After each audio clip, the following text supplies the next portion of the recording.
Programme में आपको खुशामदीद कहते हैं। मैं असदुल्ला खान हूं। आज सुप्रीम कोर्ट में फिर समाअत हुई है। जो 14 मई को इंतखाबात होने हैं, इसमें वजारत दिफा की एक दरख्वास्त आई थी और इस्तदा की गई थी कि 4 अप्रैल का जो फैसला है सुप्रीम कोर्ट का, उसको वापस ले लिया जाए और मुल्क में एक साथ इलेक्शन कराने की तरफ बढ़ा जाए। लेकिन ये जो दरख्वास्त की थी वजारत दिफा ने, इसको मुस्तरद कर दिया है और एक और हुक्मनामा जारी किया है सुप्रीम कोर्ट ने। उसके मुताबिक 27 अप्रैल की नई तारीख दी है कि 27 अप्रैल तक जो 21 अरब रुपए हैं वो इलेक्शन कमीशन को फराहम किए जाएं। इसके साथ साथ इलेक्शन कमीशन ने जो अपनी रिपोर्ट जमा कराई थी उसको भी सुप्रीम कोर्ट की तरफ से मुस्तरद कर दिया गया है। तो अभी तक 14 मई का फैसला बरकरार है, लेकिन एक गुंजाइश चीफ जस्टिस ने अपने रिमार्क्स में ऐसा लगता है कि छोड़ी है। वो कह रहे हैं कि अगर कंसेंसस हो जाए, तमाम पॉलिटिकल फोर्सेस मुत्तफिक हो जाएं, तो फिर इस पर गौर किया जा सकता है। साथ ही साथ अदालत को आज यकीन दहानी कराई गई है कि मुज़ाकरात का जो अमल है वो शुरू हो चुका है। तमाम सियासी कुव्वतें मुतहरिक हैं, आपस में बातचीत कर रही हैं। जो एक आध जमात मुत्तफिक नहीं है उसको भी मनाया जा रहा है। तो चीफ जस्टिस साहब को जो असल मंजरनामा परसों दिखाया गया है एक मीटिंग में सिक्योरिटी हुकाम की जानिब से, उसका भी आज अदालत में जिक्र हुआ और कहा गया कि ये पिक्चर तो हमारे सामने पहले थी ही नहीं।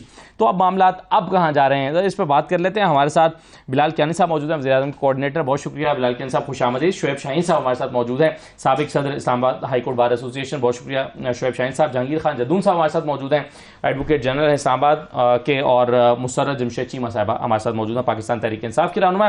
बिलाल कियानी साहब, मैं सबसे पहले जरा जो अभी फैसला आया है सुप्रीम कोर्ट का, उसके एक दो निकात में आपके सामने रख देता हूं। इसका पैराग्राफ नंबर 7 देखिएगा जी।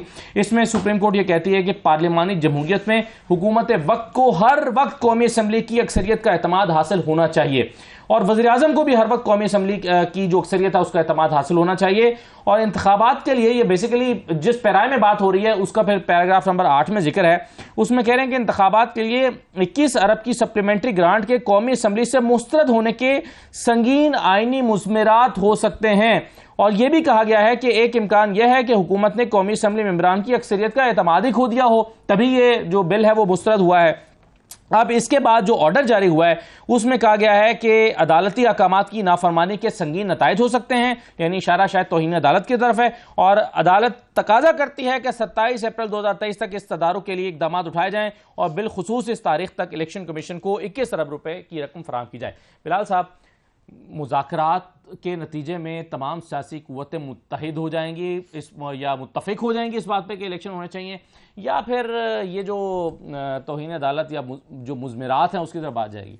जी बिस्मिल्लाहिर्रहमानिर्रहीम। असदुल्ला साहब, बहुत शुक्रिया जी अपने शो में दावत देने का। देखिए बात ये, और ये जो आपने अभी हिस्सा पढ़ाया है आज के ऑर्डर का, इसका बैकग्राउंड बार बार दोहराना हमारे लिए बहुत ज़रूरी है, क्योंकि हकीकत वो है सारे मामले की, और उस पस मंज़र में ही आप हुकूमती जो आप इक़दामात देख रहे हैं, जो हुकूमत के बयानात देख रहे हैं, जो कोर्ट में अपीयरेंस देख रहे हैं, वो उसी से जुड़ी हुई है।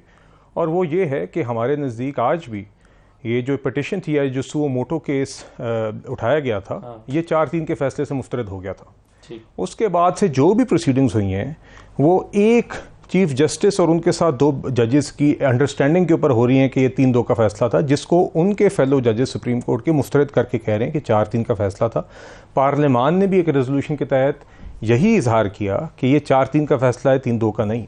इसलिए हमारे नज़दीक तो उस 3-2 के फैसले जिसको चीफ जस्टिस साहब जवाज़ बना रहे हैं, उसके बाद जो भी प्रोसीडिंग्स हुई हैं वो उस 3-2 की अंडरस्टैंडिंग पे उनका कोई जवाज़ नहीं। ठीक है।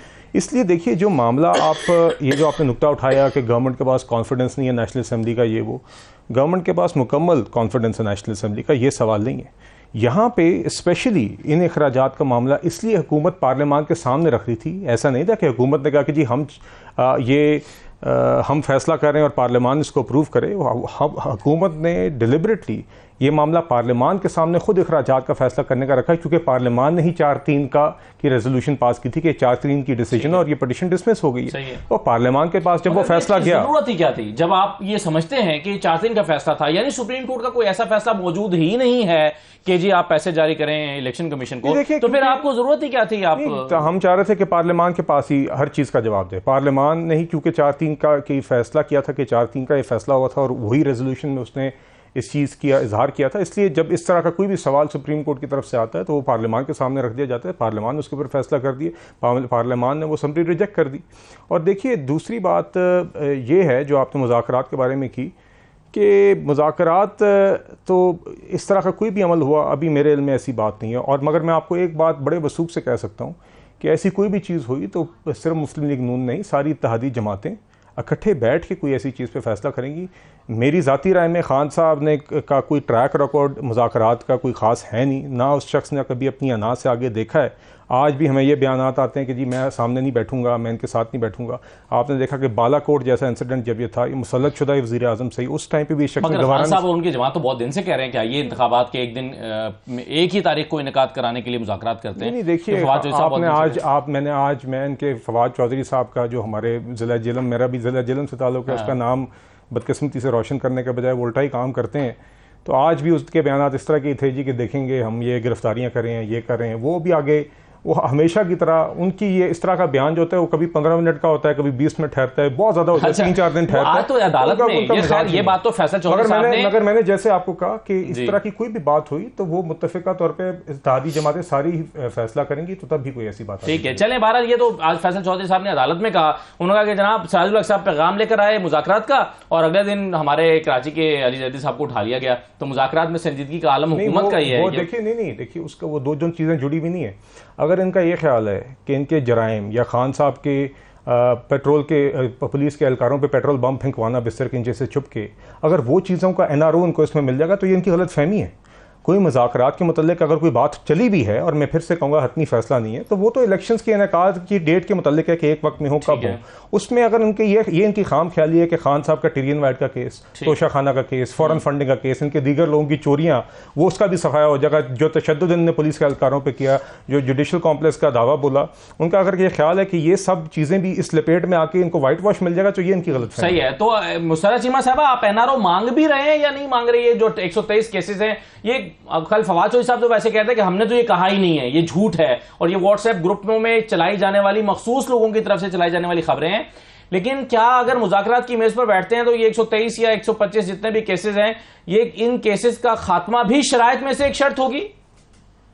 बिस्मिल्लाहिर्रहमानिर्रहीम। बहुत शुक्रिया आसद साहब। मैं ये सुन रही थी साहब को, तो मैं इनको बताना चाहती हूँ कि ये बेसिकली ना थोड़ा सा इस पार्टी का आप नफ्सियाती प्रॉब्लम है और इनका नहीं है। ये इनकी लीडरशिप से शुरू होता है, वो ट्रांसफॉर्म हो गया हुआ इन लोगों में भी। मुझे ये बताएं कि ये जो लेवल प्लेइंग फील्ड से चलते चलते अब इन्होंने, चूंकि इन्होंने जिंदगी में NRO के सिवा कभी कुछ कहीं आई नहीं, NRO 1 NRO 2 और हर वक्त NRO की रट भी लगाते हैं और लेते भी हैं। तो अब माशाल्लाह से अब जैसे ये करप्शन चार्जेस का इनका ख्वाब था कि खान साहब के ऊपर लगा पाएंगे, वो तो आपने देख लिया कि तोशा खाना निकला उसमें से क्या कि गाड़ियां भी खुद चोरी की और मालो मता जिस तरह से इस मुल्क का लूटा जाता रहा, बाकी खजाने की तरह तोशा खाना की अपनी एक अलग दास्तान है, जिसका ये रिकॉर्ड सारे ये भाई साहब भी बता नहीं पाएंगे कि इनकी मोहतरमा क्या क्या कुछ वहां पे बगैर प्राइस पे किए हुए लेके गई है।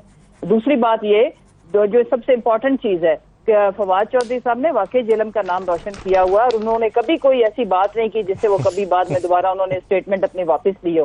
तीसरी बात, मुझे ये बताएं कि NRO कौन मांग रहा है इनसे और किस बात का NRO? भाई साहब, दिल्ले शाह के कत्ल के मुकदमे में ये तो मुझे लग रहा है हिस्ट्री रिपीट हो रही है। जब आप कहा करते थे ये हमसे NRO मांग रहे हैं, तो ये भी कहते थे कि जी आप किसने मांगा है, आपसे नाम बताएं किसने NRO मांगा। आज आप भी ये कह रहे हैं कौन NRO मांग रहा है? असद मुज़हका खेज सिचुएशन। NRO किस बात का? भाई साहब, मैं खुद भी कोर्ट में गई हुई हूँ। इजाज चौधरी साहब दिल्ले शाह के कत्ल के केस में मुद्दई है। मैं जो 26 घंटे का ऑपरेशन इन्होंने हमें दहशतगर्द समझ के किया था, हमारे ऊपर बख्तरबंद गाड़ियां लेके आए थे। जो इसमें कल्प्रिट्स हैं, उस गैर आईनी गैर कानूनी किस्म की एग्जीक्यूशन के अंदर हम उनको मुहासबा हमने करना है। हमें तो NRO चाहिए ही नहीं। हमें किस बात का?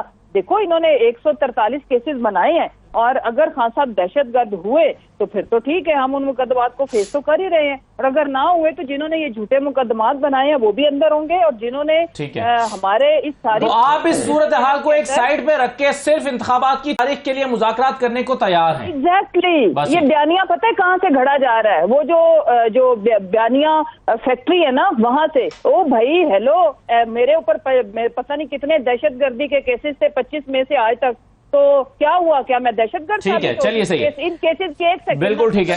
अब दो चीजें क्या है? नथिंग। ये तो ठीक है, आपने कह दिया कि डस्टबिन में फेंके जाएंगे। सही है, आप कह रहे हैं कि इन केसेस तो कोई हैसियत ही नहीं है, NRO हम मांग ही नहीं रहे, ये आपका मौकिफ है। अब मुझे शुएब साहब ये, बिल्कुल ठीक है, शुएब साहब ये बताएं, दो सूरतें ऐसा लगता है आज की समात का अगर हम अहाता करें ये इसको समअप करें तो लगता है कि दो सूरतें चीफ जस्टिस साहब के सामने है वो रख रहे हैं कि या तो आप मुज़ाकरात करके मुत्तफिक हो जाएं कि इलेक्शन फलां तारीख को करा रहे हैं, और या फिर यह है कि हम 14 मई को इलेक्शन कराने के लिए जो है वो उसके लिए जाएंगे और हमारा ऑर्डर बरकरार है, और अगर कोई ऑर्डर नहीं मानेगा तो उसके कॉन्सिक्वेंसेज होंगे। ये दो चीज़ें सामने आई हैं। जी बिल्कुल इसी तरह, इसलिए कि आपको याद होगा कि जब पहला वाला प्रोसीडिंग हो रही थी जिस पे यकम मार्च को फैसला आया था, उस वक्त भी मंसूर शाह साहब ने कहा था कि दोनों पार्टियां जाओ और किसी बात पे अगर मुत्तफिक हो जाओ तो ठीक है। पंचायती आइडिया उन्होंने कहा था मेरे पास, नहीं हुआ, वो नहीं हुआ। यकम मार्च को फैसला आ गया, एग्जीक्यूट हो गया, और उसके बाद डेट आ गई पंजाब की हद तक, और फिर वो इलेक्शन कमीशन ने डेट चेंज कर दी। उसके बाद जो दूसरा फैसला आया, उस वक्त भी सबसे पहले पटिशनर के कौंसल को कहा था कि जी आप लिखवा के लाएँ खान साहब से कि वो टेम्परेचर कम करेंगे, इलेक्शन के लिए फ़ज़ा पैदा करेंगे, ऐसा अच्छा माहौल होगा कि बेशक डिफरेंस ऑफ ओपिनियन रखते हुए आप इलेक्शन में जाएं तो कुछ सादम का ख़तरा ना हो और अच्छा माहौल में आप इलेक्शन कराएं।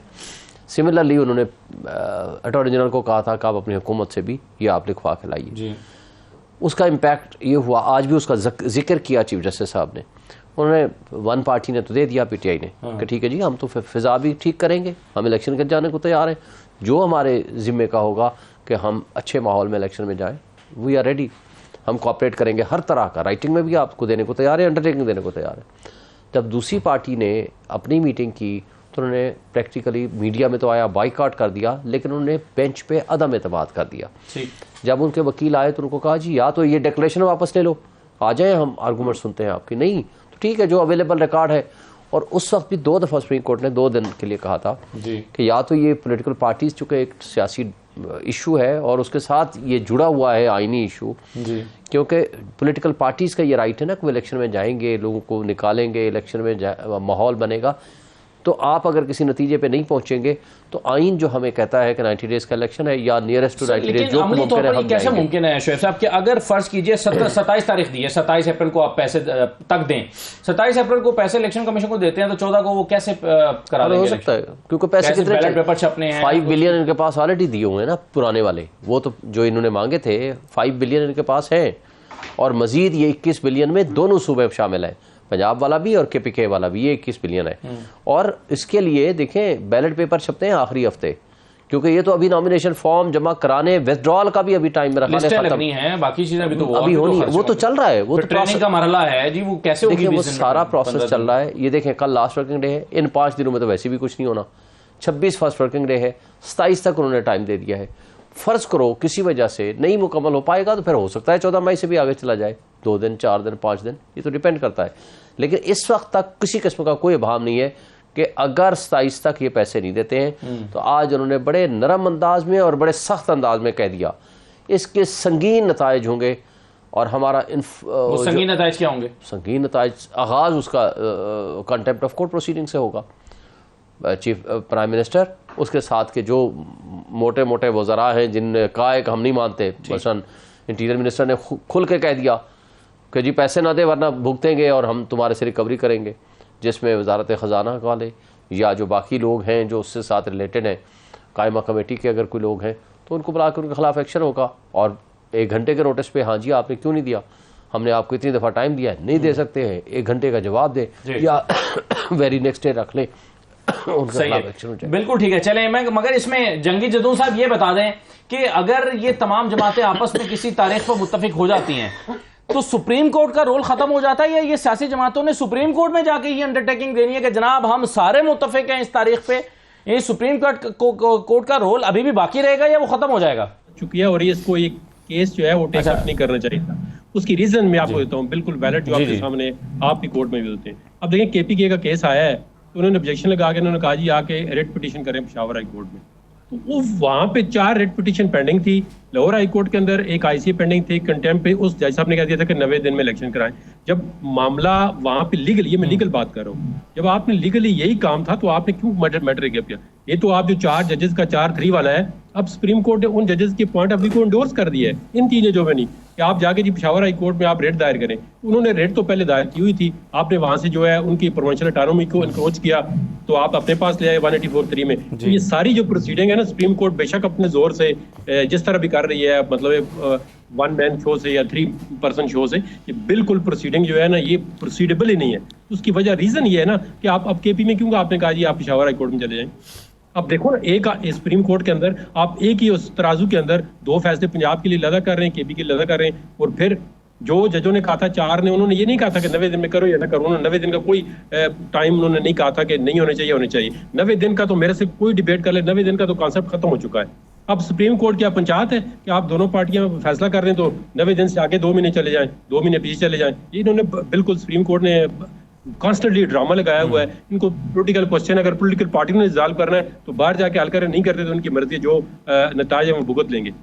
सुप्रीम कोर्ट देखो एक बंद गली में अपने आप को फंसा लिया है। ये एक रूटीन से केस आता, जिस तरह उन 4 जजों ने कहा जी कि इस पिटीशन मेंटेनेबल नहीं है, लोअर हाई कोर्ट को डायरेक्शन दे दें कि ये पिटीशन वहाँ पे डिसाइड करें। फिर ये अगर CPLA फाइल करते या फुल कोर्ट बन जाती तो क्रॉस द बोर्ड जो है, अभी देखें ना ये इन्होंने कहा जी कंटेम्प्ट करेंगे प्राइम मिनिस्टर पे। ये मुस्तफ़ा एम्पेक्स केस जो है प्राइम मिनिस्टर ने जजमेंट दी हुई है कि जी पूरी कैबिनेट और जो कलेक्टिव रिस्पॉन्सिबिलिटी है, एक बंदा कारी कुछ नहीं सकता। ये किसने, मुस्तफ़ा एम्पेक्स जो PLD 2016 है, पेज नंबर 80 808, ये किसने जजमेंट दी हुई है? इसी सुप्रीम कोर्ट कहा जी प्राइम मिनिस्टर तो होता ही कुछ नहीं है, वो एक बंदा, उसके तो कोई बात ही जो है वो तो कुछ भी नहीं है। सारी कैबिनेट, अब कैबिनेट 80 बंदे हैं, उन्होंने डिसाइड कर लिया, उन्होंने तो भेज दिया आगे कामा कमेटी को।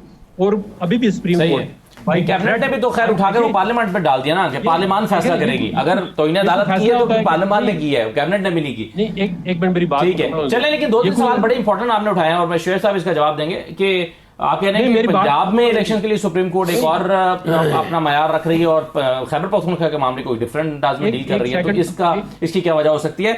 और फिर इस बात का कोई इम्कान मौजूद है कि आज जो फैसला आया उसकी इंप्लीमेंटेशन हो सके, यानी 27 अप्रैल तक पैसे जारी करने की? ये मैं बिलाल साहब से पूछता हूँ, छोटा सा ब्रेक लेकर वापस आ रहे हैं।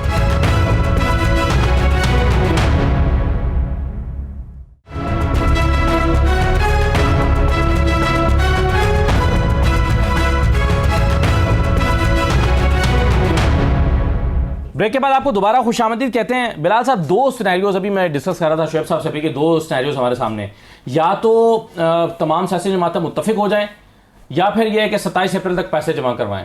अब इस बात का तो कोई इम्कान नजर नहीं आता ना कि 27 अप्रैल तक हुकूमत जो है वो फंड जारी कर दे इलेक्शन कमीशन को, और तो फिर आपके पास एक ही ऑप्शन बचता है। देखिए, पहले तो मैं मुसर्रत चीमा साहिबा ने 1-2 बातें की थी, हाँ। तो वो हमारे बड़ी बातें करी थी, ये रटी रटाई PTI की टॉकिंग पॉइंट्स हैं, और मुसर्रत चीमा साहिबा इनकी ज़्यादा वोकल लोगों में से हैं, तो ये बात करती हैं कि NRO PMLN और ये वो, हाँ। तो मैं इनको ज़रूर याद दहानी कराना चाहूँगा कि 2018 में PMLN नहीं थी, PTI थी जो बैसाखियों के ऊपर RTS डाउन करके आई थी, और एहसान फरामोशी का तो इन्होंने इजहार किया, मगर ये फैज़ हमीद साहब और वही बाजवा साहब जिनके बारे में खान साहब कहते थे कि मैं वज़ीर आज़म हूँ, बाजवा साहब मैं आई रन एवरीथिंग, और अब वो कहते हैं कि नहीं जी हमारे तो हाथ बंधे हुए थे। तो ज़्यादा बातें ये ना ही करें तो बेहतर है। दूसरी बात मुख्तसरन, क्योंकि इतने फवाद चौधरी साहब फिर से मेरे ज़िले का जिक्र कर दिया कि वो ज़िले की शान है, तो मेरे ऊपर फ़र्ज़ बनता है कि हमारे बड़े बाकिरदार और लॉ अबाइडिंग और पढ़े लिखी हमारी अवाम है जिलम की, तो ये ज़्यादती हमारी अवाम के साथ ना करें। और उन्होंने ये भी कहा कि वो कभी भी किसी स्टेटमेंट से पीछे नहीं हटे, वो तो आमिरों के साथ खड़े रहे हैं, कभी बिलावल भुट्टो साहब के स्पोक्स पर्सन रहे हैं, आज लॉयर मूवमेंट को और आइन की बातें कर रहे हैं, कल मुशर्रफ के स्पोक्स पर्सन थे। तो इस तरह की बातें ना ही करें। फिर इनका एक माजी है कि किस तरह इनकी वकालत शुरू हुई अपने चचा के कोर्ट में, तो इन बातों से गुरेज करें। मैं समझ सकता हूँ कि मुशर्रत चीमा साहब अपने कॉलीग को डिफेंड नहीं, क्योंकि मैं इसलिए कह रहा हूँ क्योंकि उन्होंने अपने कॉलीग को डिफेंड करने की बात की, वो थोड़ी आगे चली गई, तो मैं बता रहा हूँ कि ठीक है वो चाहेंगी कि उनके बारे में तारीफ़ करें, मगर अब मेरे ज़िले का मामला है तो इसलिए मुझे बात करनी पड़ी। देखिए, जो बात आपने की दूसरी, मैं आपको फिर से ये कहूँगा कि फंड रिलीज़ करने का इस्तेहकाक हुकूमत ने और ये पार्लियामान के पास था। पार्लियामेंट देखिए, अब अगर वो फंड रिलीज़ होते हैं तो it is also contempt of parliament. और आज तक ये सवाल है और अभी भी ये सवाल है कि क्या जो प्रोसीडिंग्स आज भी चीफ जस्टिस साहब 3 मेंबर बेंच से इंप्लीमेंट अब कराने की कोशिश करें, क्या वो ऑर्डर ऑफ द कोर्ट है भी कि नहीं? देखिए, इसके ऊपर हम नहीं सिर्फ कह रहे, पार्लियामान नहीं सिर्फ कह रही, सुप्रीम कोर्ट के सीनियर जजेस कह रहे हैं। इसी तरह आपने देखा है कि जो माहौल अब कोर्ट में और जो लॉस ऑफ क्रेडिबिलिटी हमने देखा है, वो इस चीज़ में भी नजर आया। जो आपका सुप्रीम कोर्ट का प्रैक्टिस एंड प्रोसीजर बिल था, उसको before it became an act, एक वो चीज़ एक कानून बना ही नहीं है, उससे पहले ही प्रीएम्प्टिवली बेंच बना के एक बहुत ही रेगुलर तरीके से एक बहुत ही कंट्रोवर्शियल बेंच के जरिए उसको भी आप मुस्तरद करते हैं। और हालांकि उसके नुकात क्या थे, हुकूमत के उसमें क्या मौक़िफ़ था कि इंस्टीट्यूशनलाइज करें बेंच फॉर्मेशन को। हम सुप्रीम कोर्ट को मजीद एम्पावर कर रहे थे, और जो बात खुद ही चीफ सुप्रीम कोर्ट के 2-3 सीनियर जजेस ने लिखी कि एक इंपीरियस सुप्रीम कोर्ट नहीं होना चाहिए, हमें इस चीज़ से गुरेज करना चाहिए कि एक वन मैन शो ना बने, हम ये चीज़ें एड्रेस कर रहे थे। तो इस माहौल के अंदर जहां पे एक फैसला अभी कलम तो नहीं हुआ, अभी तो जाहिर है वो सब जुडिस है, अभी तो उस पर समाअत होनी है, अभी तो वो पहली हियरिंग हुई है, और अभी हो सकता है वो कानून बन जाए, हो सकता है सुप्रीम कोर्ट कहे कि हाँ ये ठीक है, कानून नहीं बनी तो आप उसको रोक किस तरह सकते हैं, आप किस तरह रोक रहे हैं, और आपको क्या जल्दी थी रोकने की? देखिए ना ये सवालात, और इस पस मंजर में कि आपने, और आपको क्या जल्दी थी बिल लाने की, ये भी तो सवाल है ना, आप इतनी जल्दी में क्यों लेकर आए? नहीं, आप मुझे बताइए कि पार्लियामान का इस्तेहकाक है जब भी लाए। और दूसरी बात, जो उसके अंदर पॉइंट्स हैं, ये एक तासुर देने की कोशिश की जा रही है कि जैसे कोई सुप्रीम कोर्ट की पावर्स कटेल हो रही हैं, सुप्रीम कोर्ट की पावर्स बढ़ाई जा रही हैं। उसके अंदर हम क्या कह रहे हैं, अगर आप उसका जायजा लें, हम ये कह रहे हैं कि जो 3 सीनियर मोस्ट जजेस हैं वही बेंच फॉर्म करें, जो 3 सीनियर मोस्ट जजेस हैं वही फैसला करें कि कब सो मोटो होगा, कोई फर्द वाहिद उसके अंदर फैसला। तो इसके अंदर क्या खराबी है? और इसके अंदर तो आगे भी बहुत जजेस हैं जो मुतासर होते हैं। और दूसरी बात, अगर आप समझते हैं कि उसमें कोई अनकॉन्स्टिट्यूशनलिटी है तो आप उसको एक्ट तो बनने दें ना, एक कानून आने दें, फिर उसके ऊपर बहस करें, आप बेंच बनाएं, और फिर उस बेंच की जो फॉर्मेशन है उसके अंदर बाकायदा जिन जजेस ने डिसेंटिंग नोट्स लिखे हैं इलेक्शन केस में, वो जजेस बाहर हैं, चुन के सीनियर जजेस उस बेंच से बाहर हैं, काजी फाजीज़ा साहब, तारिक मसूद साहब, Mansoor Ali Shah sahab, I think there 2nd, 3rd and 5th senior most जजेस, वो सारे इससे बाहर हैं।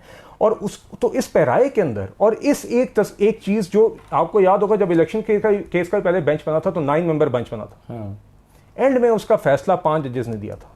आपने रिफॉर्म भी किया था बेंच, तो वो फिर लार्जर बेंच बनाते हुए उस टाइम पे क्यों गुरेज किया? उसके बाद जब ये 4-3 का फैसला उठा, तो 4-3 और 3-2 का मामला उठा, तो क्यों उस अभाम को क्लियर करने के बजाय एक चीज को बुलडोज करने की कोशिश की? भाम आपके ज़हन में ना, चीफ जस्टिस के ज़हन में कोई भाम नहीं है, और इसको उन्होंने कई दफा वाज़ेह किया, उन्होंने कहा ये रिकॉन्स्टिट्यूशन ऑफ द बेंच है, बेंच वो खत्म हो गया। हमने सुप्रीम कोर्ट के अपने जजेस ने ये नोट्स नहीं लिखे, ये अभाम को कहां क्लियर करने की कोशिश की गई है? चले अगर वो नोट जो है वो फैसला नहीं होता ना, ये चीफ जस्टिस ने, मेरी अर्ज सुने, 2 चीजों में तफरीक करें।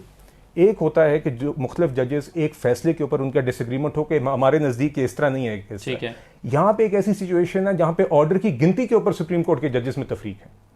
चंद सुप्रीम कोर्ट के जजेस ये कहते हैं कि 3-2 का फैसला था, चंद जजेस ये कह रहे हैं कि 4-3 का फैसला था। उनका सिर्फ डिफरेंस ये नहीं है कि आपके ऑर्डर से हम डिसएग्री करते हैं, उनका डिफरेंस ऑफ ओपिनियन ये है कि ऑर्डर ऑफ द कोर्ट 4-3 है, जिसके नतीजे में वो मामला डिसमिस हो गया था, और 3-2 का नहीं है। ये तो देखिए, जब मामला तो तब होता है ना जब 7 रुकनी बेंच बनाओ। 7 रुकनी बेंच तो बिलाल साहब कभी बना ही नहीं है, 9 के बाद वो बेंच ही 5 का बना है। देखिए, तो या तो वो 3-2 का फैसला होगा या 5-4 का फैसला। मगर आपके सामने 2 जजेस ने बाकायदा लिखा कि we were never deemed to have been dismissed from the bench. उनके नजदीक उनकी जजमेंट स्टैंड करती है। याया फरीदी साहब ने कहा था कि मौका मिलेगा आपको सर, लेकिन याया फरीदी साहब ने लिखा था कि मैं चीफ जस्टिस पे छोड़ता हूं कि वो मुझे रिकॉन्स्टिट्यूशन के बाद नए बेंच में शामिल करना चाहें या ना करना चाहें। ये रिकॉन्स्टिट्यूशन ऑफ बेंच की हद तक थी ये बात, अगली बात तो कहीं इस तरह बज़ाहिर लिखी भी नहीं थी। और मैं आपसे यही कह रहा हूं, देखिए, इसलिए हमने बार बार उस टाइम पे भी कहा था कि आप लार्जर बेंच बना देते, बाद में भी जब मामला आया तो ये चीज क्लियर हो जाती, ये क्यों नहीं बनाया गया। उसके बजाय हमने ये देखा कि जब ये एक प्रीएम्प्टिव किस्म का bench supreme court practice and procedure bill के लिए बना,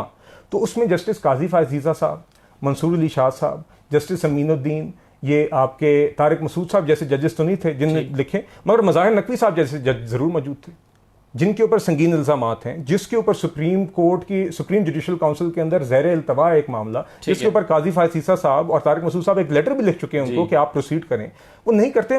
बात कहने का मकसद ये है कि जब आप ये सारे मामलात करते हैं तो एक बायस का तासुर आता है, क्रेडिबिलिटी का लॉस होता है। इसीलिए आज ये सवाल सुप्रीम कोर्ट के अंदर है, सुप्रीम कोर्ट के अंदर ये जजेस ये मान रहे हैं कि ये जो आज प्रोसीडिंग्स हो रही हैं ये इलीगल है। तो इसलिए इसके नतीजे में अगर आप समझते हैं, अगर आपका ख्याल है कि आप इसमें आप मजीद आगे चल के बुलडोज करके कोई मामलात हल कर सकेंगे तो और आप पार्लियामान की सुप्रीमेसी को चैलेंज करके इस तरह मामलात को हल कर सकेंगे, तो मामलात उलझेंगे ही सुलझेंगे नहीं। यूं तो आप ये इशारा दे रहे हैं कि अगर सुप्रीम कोर्ट की तरफ से किसी पर तौहीन अदालत लग जाती है तो उसको भी आप नहीं मानेंगे? देखिए, फिर आप अगर समझते हैं कि तौहीन एक ऐसा बेंच जिसका जवाज कंट्रोवर्शियल है और अंडर क्वेश्चन है, अगर वो ये समझता है कि पार्लियामान के फैसले के खिलाफ, जो कि फंड से हुकूमती अखराजात के मुतल्लिक फैसले के खिलाफ पार्लियामान के सुप्रीम कोर्ट का ये वाला बेंच जिसके ऊपर खुद सवाल आते हैं वो कंटेम्प्ट प्रोसीडिंग्स लगाना चाहता है, तो इससे उनकी खाम ख्याली है कि मामला बेहतर होगा। शेर साहब, ये 4-3 वाली बहस अभी बाकी है या खत्म हो चुकी है? क्योंकि खत्म हो गई।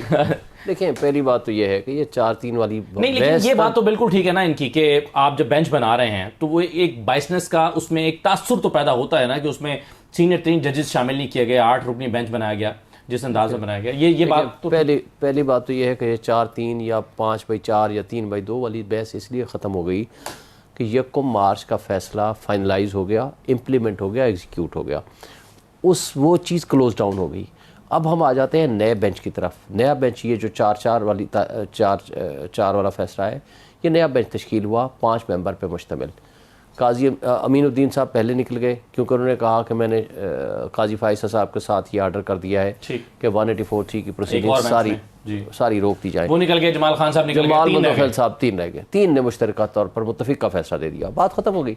अब इस फैसले की एग्जीक्यूशन चल रही है। देखिए, पहली बात तो यह है कि ये चीज़ें ख़त्म हो गई हैं।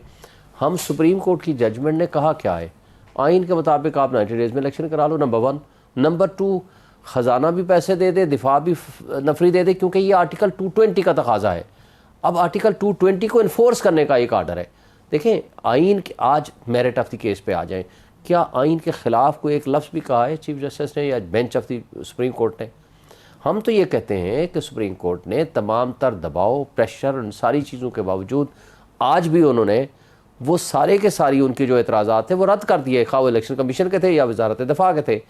एक बेंच अगर for the supremacy of constitution, rule of law के लिए खड़ा है और वो काम कर रहा है तो हमें उनको एप्रिसिएशन देनी चाहिए। आप इस सारे मामले में एक रिवायत नहीं पढ़ रही नहीं कि अगर सुप्रीम कोर्ट एक फैसला दे और उस फैसले पर अमल दरामद न भी हो तो कोई फर्क नहीं पड़ता?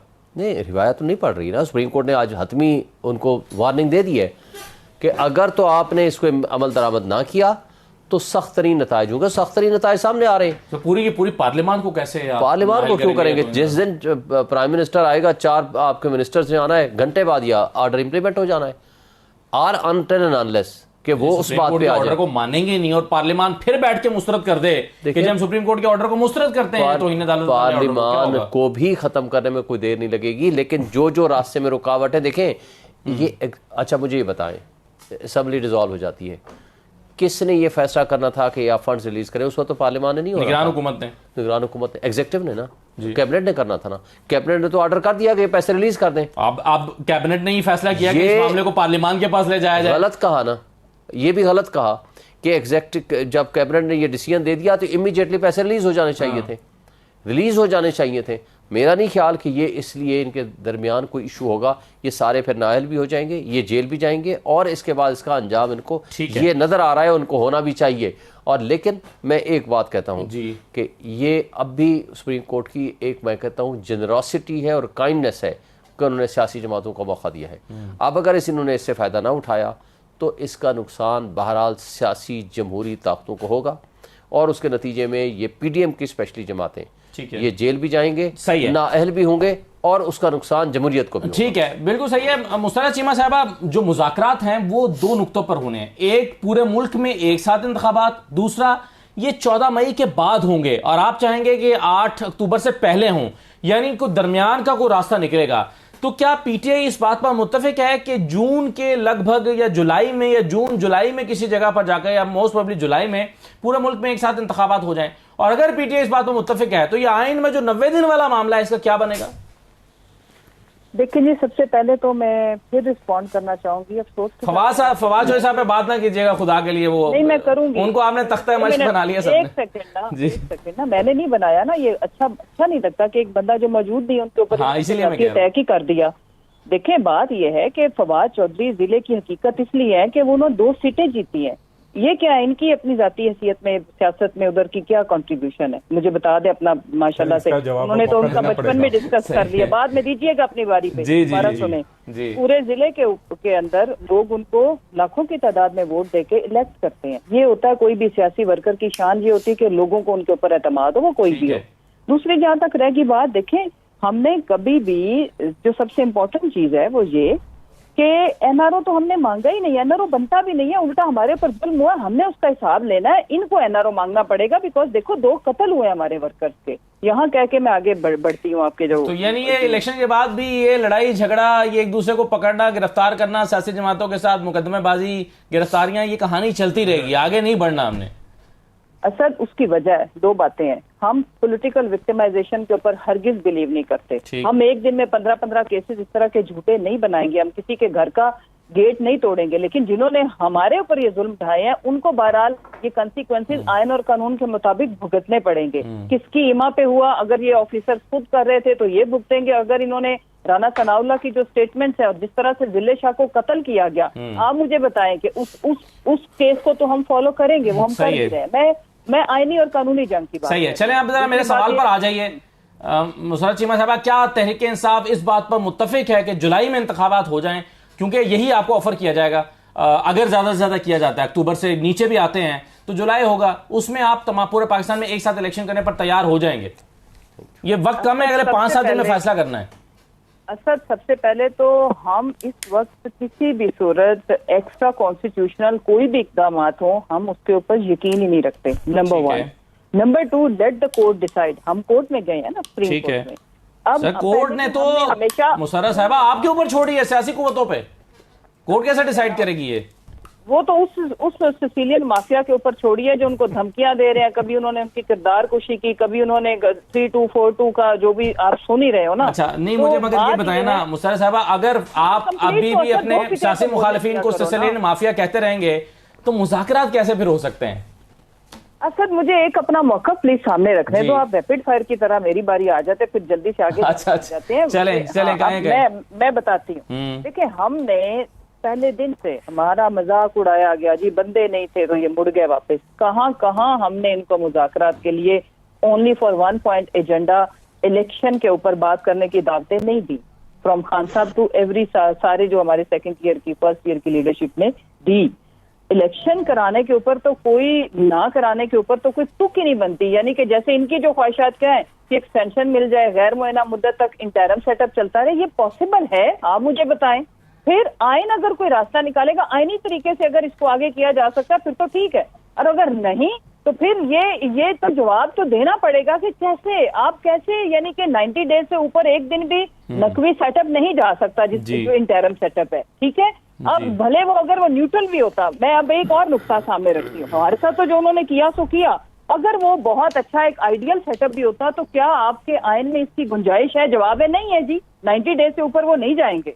अगली जो हमारा मौक़िफ़ है वो ये है कि पाकिस्तान तहरीक इंसाफ तो इस मुल्क में इलेक्शन देने के लिए अपनी 2 हुकूमतें उसने खुद कुर्बान की हैं, जानते बूझते हुए कि ये हमारे साथ क्या करेंगे, जो कि उसका इंदिया ये दे रहे थे।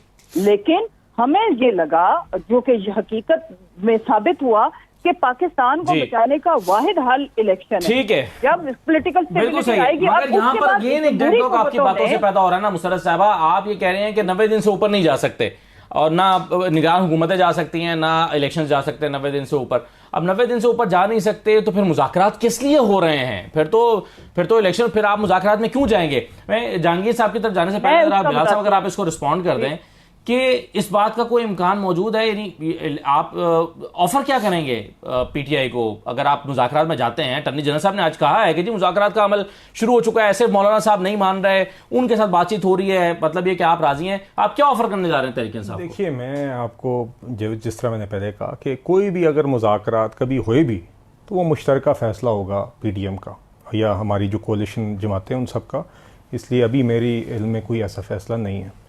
दूसरी बात ये देखें, मेरे नज़दीक हमारा और पीटीआई का तो ये फैसला करने को है नहीं। इलेक्शन इस मुल्क में करवाने इलेक्शन कमीशन ऑफ पाकिस्तान ने, उन्होंने फ्री फेयर और ट्रांसपेरेंट इलेक्शंस भी करवाने आइन के, तो उन्होंने तभी कराने जब आपने रिसोर्सेज देने उन्हें, तो वो रिसोर्सेज के ऊपर वो मामला आज सारा आज भी प्रोसीडिंग्स में आया। जो डिफेंस मिनिस्ट्री की तरफ से रिपोर्ट गई है, जो ब्रीफिंग मिली है, वो भी उसका भी आपके सामने मामलात हैं। तो देखिए, उसके मुताबिक मैं इसलिए फिर से यही कहूँगा कि वो तो इलेक्शन कमीशन का आइनी जिम्मेदारी है, वो जब भी करेंगे।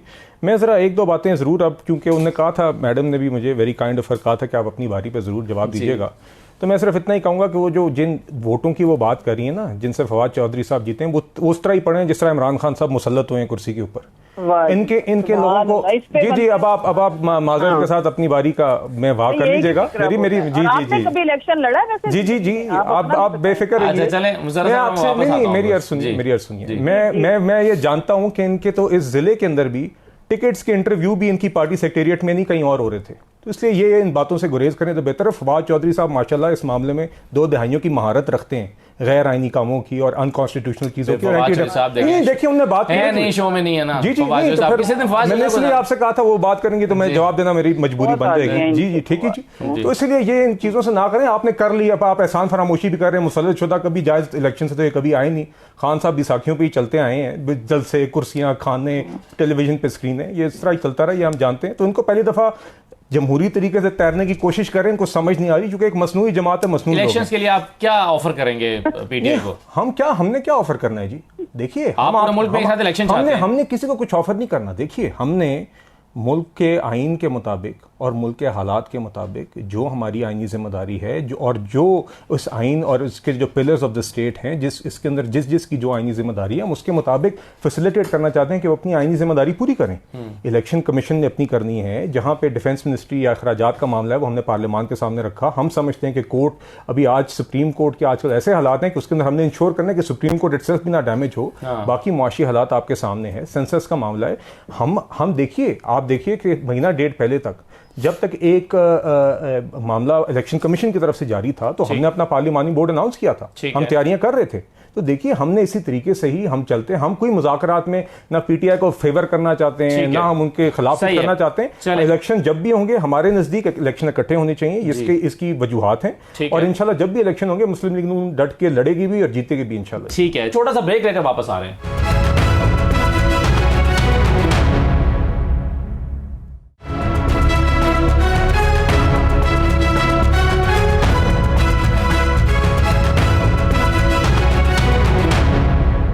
ब्रेक के बाद आपको दोबारा खुशामदीद कहते हैं। मैं ये सवाल सर कर रहा था जदून साहब आपसे कि अगर तमाम सियासी जमातें मुत्तफिक हो जाती हैं एक दिन में एक पूरे मुल्क में इलेक्शन पे और वो कोई तारीख तय कर लेती हैं, फर्ज कीजिए जुलाई की या अगस्त की, तो ये 90 दिन वाली शिक जो है ये तो वायलेट हो चुकी होगी। फिर अमली तौर पर कैसे मुमकिन है, कैसे मुत्तफिक होगी? ये तो मैं आज पिछले महीने डेढ़ से कह रहा हूँ कि 90 दिन, अभी देखा ना 14 अप्रैल में 90 दिन खत्म हो गए हैं।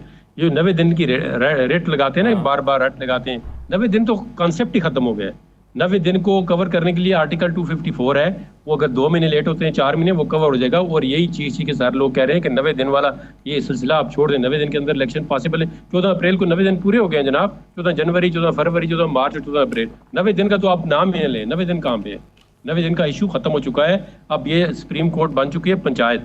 अब पंचायत फैसला करेगी कि पार्टियां मिल के आ गई। मगर जदून साहब, अगर 90 दिन गुजर चुके और आइन की वायलेशन हो गई और इलेक्शन नहीं हुए और किसी जिम्मेदार का तायुन भी नहीं हुआ, आपको सजा भी नहीं मिली, तो ये एक प्रेसिडेंट सेट नहीं हो गया आइंदा भी? फिर तो कोई भी 90 दिन से ऊपर चला जाएगा, कुछ नहीं होगा क्योंकि प्रेसिडेंट है। नहीं, यही तो सबसे पहले जब कोर्ट असम्बल हुई थी, सबसे पहला क्वेश्चन रेज हुआ था अतर मुल्ला साहब ने कि भाई असेंबली आपने क्यों डिसॉल्व की? क्योंकि लोगों ने 5 साल के लिए आपको इलेक्ट किया था। Why you dissolve the assembly? हम ये भी क्वेश्चन का करें। और चीफ जस्टिस ने ऑन रिकॉर्ड ये बात है, उन्होंने कहा ये क्वेश्चन भी फ्रेम करें, ये क्वेश्चन भी इसमें होगा, इस पर हम रूलिंग देंगे। और बाद में देखें आप क्या हालत हुई।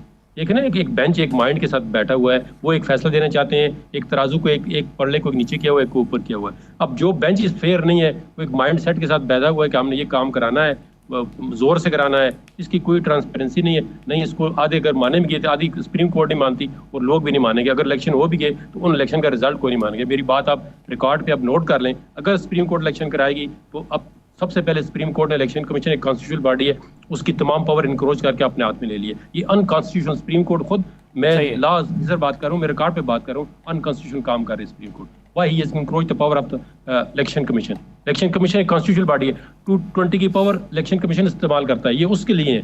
और उसकी पावर पार्लियामेंट में, ये कॉन्स्टिट्यूशन के अंदर लिखा हुआ है कि इलेक्शन कमीशन की जो पावर दे दी गई है वो पार्लियामेंट में वापस नहीं ले सकती। तो सुप्रीम कोर्ट जो है एक कॉन्स्टिट्यूशनल बॉडी के पावर इंक्रोच करके अनकॉन्स्टिट्यूशनल काम कर रही है। अभी देखो ना, अब चैम्बर में क्यों बातें सुनते हैं भाई आप उनकी? आप कहें हम नहीं मिलना चाहते, कोई इंटेलिजेंस का बंदा आता है, आप उसको क्यों सीक्रेटली आप उनके साथ मीटिंग करना चाहते हैं? क्या उसको तरीका है? आप चाहे लॉ मिनिस्ट्री से अप्रूवल लेके आए मीटिंग के लिए चीफ जस्टिस साहब की, और कोई बंदा जाए तो उसको महीने टाइम ही नहीं मिलता। चैम्बर में सुनने का फायदा ये हुआ ना, कोई ऐसी तस्वीर सामने आई है चीफ जस्टिस साहब के जो उसको उन्होंने कहा कि इससे पहले हमारे सामने नहीं आई थी, और ये बात अटॉर्नी जनरल साहब ने क्यों नहीं बताई थी? इनको तो 4-3 के पीछे लगाए रखा, किसने लगाए रखा? ये देखने की बात है। मगर ये सवाल तो शेर साहब मौजूद रहेगा ना कि आर्टिकल 224(2) शहीद हो चुका है, डिफेंस ने आके उनके सामने ब्रीफिंग दी है। 224 तो ऑलरेडी टाइम गुजर गया है, इसमें कोई शक नहीं है, लेकिन किसकी वजह से गुजरा है वो तारीख उनको याद रखेगी। कौन लोग हैं जो आइन को मुअत्तल करने का मुतरादिफ हरकतें की हैं, अमल किए हैं, जिन्होंने आइन की पामाली की है, आइन की पासदारी में रुकावटें खड़ी की हैं। दैट इज़ दी काज कि इसको कवर अप करने के लिए सुप्रीम कोर्ट ने जो 1 महीने को पहले 15 दिन आगे किए थे, 30 अप्रैल वाली जो डेट आई थी, अब 1 महीना यानी 13 दिन और आगे कर दिए। इसको कवर अप करता है आर्टिकल 254। और लेकिन इसके लिए अब कोर्ट के पास जब ये विद कंसेंसस आ जाएंगे ऑल दी पार्टीज़, उसके पास अगर आ गए तो उसके पास 2 ऑप्शंस हैं। एक ये है कि कोर्ट कहेगी कि जाएं, जिस तरह इन्होंने, आपको याद होगा कि इलेक्शन इस्लाहात के लिए भी कानून साजी की थी, जिसमें जस्टिस नासिरुल मुल्क साहब की सरबराही में वो बेंच बना था, कमीशन बना था बल्कि, जिन्होंने वो क्या ऑर्गेनाइज रिगिंग हुई थी या नहीं उसके ऊपर उन्होंने अपनी फाइंडिंग्स दी थी। या तो 2/3 मेजॉरिटी के साथ अमेंडमेंट हो जाएगी कि 1 टाइम डिस्पेंसेशन हम इसको करते हैं, 224 में अमेंडमेंट आएगी कि इस दफ़ा के इलेक्शन में हम इसको मसलन 3 महीने की बजाय इसको हम 4 महीने में कराएंगे या 6 महीने में कराएंगे या 5 महीने में कराएंगे। दूसरा तरीका ये है कि कोर्ट उसको एग्जाम्प्ट कर दे अंडर आर्टिकल 254 कि जी ये हालात थे, ये मजबूरियाँ थी, और जिसने भी किया, अब चूँकि अब अच्छा इक़दाम हो रहा है, पोलिटिकल पार्टीज़ इस बात पे कंसेंसस में आ चुके हैं, सो फॉर दैट पर्पज़ हम इसको एग्जाम्प्ट कर देते हैं, क्योंकि सुप्रीम कोर्ट की एक्स्ट्रा ऑर्डिनरी पावर है अंडर आर्टिकल 184 थी, article 187 to do complete justice, और रेड विद आर्टिकल 190 ये पावर एक्सरसाइज करके वो फिर उनको एक टाइम बाउंड करके वो तमाम उनकी अंडरटेकिंग लिख के उनको बिलाल साहब मुख्तसरन बता दें कि मौलाना फजलुर रहमान साहब जो हैं वो अभी तक नहीं मान रहे, जरदारी साहब मुतहरिक हुए में, जरदारी साहब बुनियादी तौर पर किस बात पर कन्विंस कर रहे हैं कि आप 8 अक्टूबर से पीछे आ जाएं पूरे मुल्क में इंतखाबात कराने के लिए? पॉइंट क्या है उनका? जी देखिए, बात ये जिस तरह कि मैंने आपसे कहा, ये सारी मुश्तरका तौर पे हमारी सारी इत्तेहादी जमातें बात करेंगी, उनके जो बीच में बात, लेकिन करना ये 1 हफ्ते के अंदर अंदर ही है, ये 27 से पहले करना होगा। नहीं देखिए, मैं आपसे उस कोर्ट की हैसियत का, उसके ऑर्डर की हैसियत नहीं, हम मुल्क की हालात, हम उस बेंच की पाबंदी के तहत नहीं कर रहे। हैसियत नहीं है, मुझे इतराज़ है,